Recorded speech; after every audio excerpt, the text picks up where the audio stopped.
they said that America should not be surprised.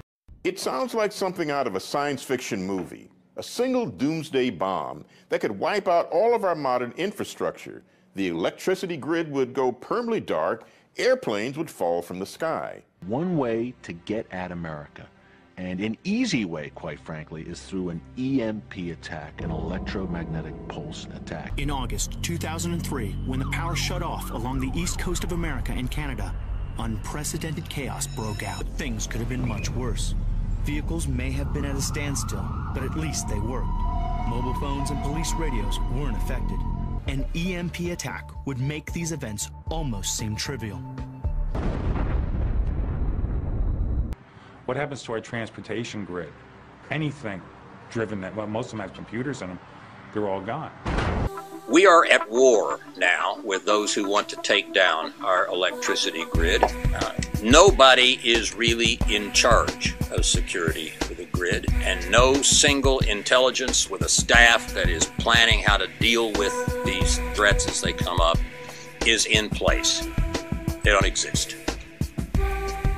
We are not in a position to respond really at all, much less promptly. With a fractional orbital bombardment system, which the Soviets invented and which we had too, you could launch to the south, come around the South Pole, and detonate an EMP shot above the United States without ever having passed within the path of the radars and defense systems. Now, it doesn't mean they couldn't be reorganized to point south in part. I mean, Hanks just told you basically how to do that, but it hadn't been done.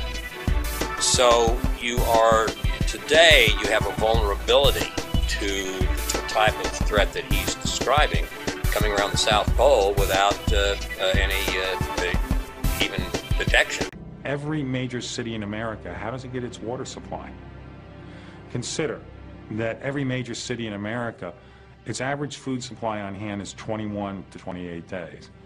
Consider, where do we get our medication? Consider what happens in nursing homes and hospitals. What happens to our transportation grid? Anything driven that, well, most of them have computers in them, they're all gone.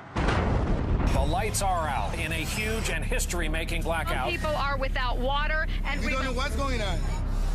It'll be okay, honey. It'll be all right. Major cities like New York were brought to a standstill.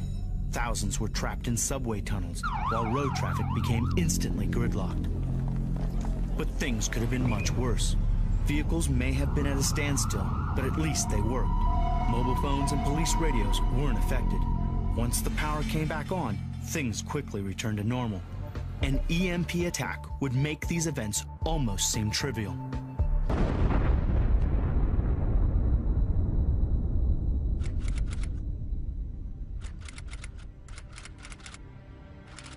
So we've known about the capability of EMP. The first study had the commission headed by Roscoe Bartlett, Republican out of Frederick, Maryland, 2004.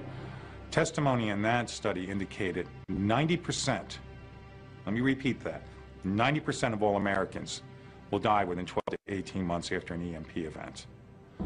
This study was done in 2008. Has anything been done since? No.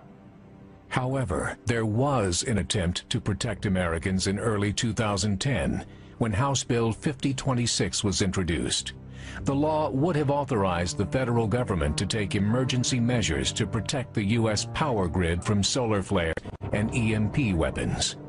It passed the House of Representatives by a unanimous voice vote in August that year.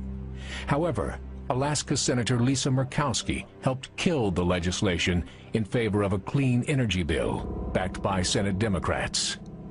We know how much it costs to run a bill through and how many years of work and how many hundreds of experts were involved in that.